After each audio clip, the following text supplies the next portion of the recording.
History, written by the victors and the privileged. Even in the last century, many women have been overlooked and ignored by those who write history. Even well-known figures are side characters in the tales we tell, from Cleopatra to Joan of Arc. In this video, I hope to shift the spotlight, diving into the life of the Byzantine princess, Anna Komnene, encapsulating the essence of her life, the Byzantine Empire's influence on her, and her remarkable education. The vibrant tapestry of Anna Komnene's life and intellect offers us a fascinating glimpse into the Byzantine Empire, at a time when it was both a beacon of scholarly pursuit and a fortress against the encroaching challenges of the 11th and 12th centuries. As she later wrote, "The pages of history are full of the exploits of brave men and women who have fought valiantly for what they believed in." And she lived by those words. Born on December 1st, 1083, Anna Komnene was not just any Byzantine princess. She was the eldest child of Emperor Alexios I Komnenos and Empress Irene Dukaina. If it was not for patrilineal primogeniture, where the eldest son inherits the crown, she could have been emperor, and she never forgets this slight. Her birthplace, the Purple Chamber, was not just any room, but one specially reserved for the birth of royal offspring, signifying her high status from the very first breath she took. From a young age, Anna's life was anything but ordinary. Growing up in the grandeur of the imperial palace, where the air was thick with the scent of incense, and the halls echoed with the murmurs of scholars and diplomats. This environment was Anna's playground, but also her classroom. The Byzantine emphasis on education, especially for those of noble birth, meant that Anna was given an unparalleled education, a rarity for women of her time. She was tutored in philosophy, history, literature, and even sciences, absorbing the works of Aristotle, Homer, and the medical knowledge of the day with a rare intellectual appetite. She even ran a hospital in the capital, serving 10,000 patients, and treated her father on his deathbed. This was a period where the empire valued intellect as much as it did martial prowess, setting the stage for Anna to become a scholar in her own right, the imperial court. But Anna's story is not just one of scholarly pursuit. It is deeply entwined with the politics and culture of the Byzantine Empire. Her father, Emperor Alexios, was locked in a constant battle to safeguard his empire from both external and internal threats, from the Normans in the west to the Seljuk Turks in the east. She grew up with the First Crusade, launched in 1095, in the background, bringing waves of Latin knights through Byzantine territories on their way to Jerusalem. Anna's writing later reflects these tumultuous times. The influence of the Byzantine Empire on Anna's upbringing was profound. It gave her a unique perspective on power, governance, and the role of women in society. Despite the expectations placed upon her as a woman of her status, Anna transcended the typical confines of her gender and era. She was not content with being a passive observer of history. She aimed to shape it, both through her attempts at political maneuvering and her scholarly endeavors. Marriage for Anna was not merely a political alliance, but a chapter that added layers to her already fascinating persona. In 1097, she married Nikephoros Bryennios, a respected general and Byzantine elite. Together, they formed a partnership that was unusual for their time, both intellectual and based on mutual respect. Nikephoros was not just her husband, he was her intellectual companion, with whom Anna collaborated on several scholarly projects. However, life at the zenith of Byzantine society was not without its shadows. Anna's aspirations reached beyond the confines of scholarly pursuits. She eyed the imperial throne, a seat of power that was tantalizingly within reach, yet guarded by the customs of her time. Even her mother, who had great sway over the policies of the imperial court, deeply wished for her daughter to be successor to the throne over her younger son. Anna had pleaded with her father on his deathbed as she was treating him, but still he would not disinherit her brother. So, after her father's death in 1118, her younger brother, John Komnenos II, ascended to the throne, sidelining Anna's ambitions. But Anna was not one to be easily dissuaded. She orchestrated a plot to seize the throne, which ultimately failed. The coup.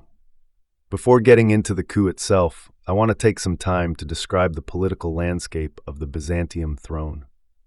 In this time in Byzantine history during the Komnenian dynasty, the Queen Mother often exercised considerable power over matters of state. Anna's own paternal grandmother tried numerous times to force Irene, Anna's mother, off the throne and kept control over the empire until her son reached middle age. Anna's own mother wielded remarkable power, and so she wished to bring about this for herself, attempting to place her husband on the throne. Now, let's get to the failed coup, the most dramatic chapter in Anna's life. It's the early 12th century, and the air in Constantinople is thick with tension. Anna, feeling betrayed and sidelined, plots to claim what she believes is rightfully hers, the Byzantine throne. She is not alone in her ambition. Her mother and her reluctant husband are with her. Together, with a circle of conspirators, they weave a plot to overthrow her brother. The plan was daring. It was to take place during the vigil of the Emperor's Ascension Day in the Hagia Sophia, the heart of Byzantine Christianity and power. In this sacred and solemn atmosphere, with the grand church filled with dignitaries and clergy, the air heavy with incense and the murmur of prayers, Anna's supporters were to declare her empress and her husband emperor, exploiting the presence of the empire's elite as both their shield and audience. Her mother was influencing elites. She had gained substantial support. So what went wrong? Well, her brother John II turned out to be a great military leader, gaining the respect of the Byzantine generals, including Anna's own husband, Nikephoros. The conspiracy was uncovered, its details laid bare before the emperor. Anna's plans crumbled around her. The coup had failed before it could truly begin. Anna's ambitions for the throne, however, were not just a quest for power. They were a testament to her conviction in her own capabilities and her vision for the empire. The best leader is not one who lords it over his subjects, but one who serves them. She had written this in the Alexiad. It just turned out that her brother was one who served his people. In the aftermath, Anna was spared the fate that often befell failed usurpers, thanks to her royal blood and perhaps her brother's reluctance to spill family blood. Instead of execution or exile, she was confined to the monastery of Chronicles, which she had founded. Here, stripped of her political ambitions, Anna turned to another form of legacy: scholarship. The scholar. Post-coup, Anna's life took a turn towards the scholarly once again, but this time with a fervor that was fueled by her political disillusionment. Her magnum opus, the Alexiad, is a monumental historical work that provides a detailed account of her father's reign and the Byzantine Empire's struggles against its adversaries. Through the Alexiad, Anna not only commemorates her father's accomplishments, but also cements her place as one of the era's most pivotal historians. Her perspective is unique, not just because of her intimate knowledge of the imperial family's inner workings, but also because of her critical analysis of the Crusades' impact on the empire. She questioned the true motives of the Crusaders who came to help, believing most seek personal gain and glory instead of being motivated by personal faith, which we now know to be true from the extensive looting and killing of Christian towns. She saw the ignorance many Western Europeans had in Byzantine customs and theology. She examined the consequences the Crusades had on the Byzantine Empire. Her most renowned work is not just a history book. It's a window into the Byzantine world, offering a perspective that's rare for its time, that of a woman. Through the Alexiad, Anna gives us a detailed account of the reign of her father, Emperor Alexios I Komnenos, and the complexities of Byzantine politics, wars, and society. She was not merely recording history, she was analyzing it, critiquing the events and the personalities involved, including the Crusaders, whose interactions with Byzantium she documented scrupulously. In doing so, Anna became an invaluable source for historians, offering insights into the First Crusade and Byzantine Crusader relations not found elsewhere. Her legacy. But moving beyond her historical contributions, the character of Anna Komnene has captivated the imagination of modern audiences as well. In a sense, Anna's narrative is a mosaic of ambition, intellect, and resilience, a legacy that endures beyond the Byzantine Empire's fall, reminding us of the enduring power of the human spirit. She is not a very well-known figure in history. Besides being known by contemporary audience fascinated by strong, intellectual women and Byzantine historians, she has little recognition. She is depicted in a little-known manga of her life.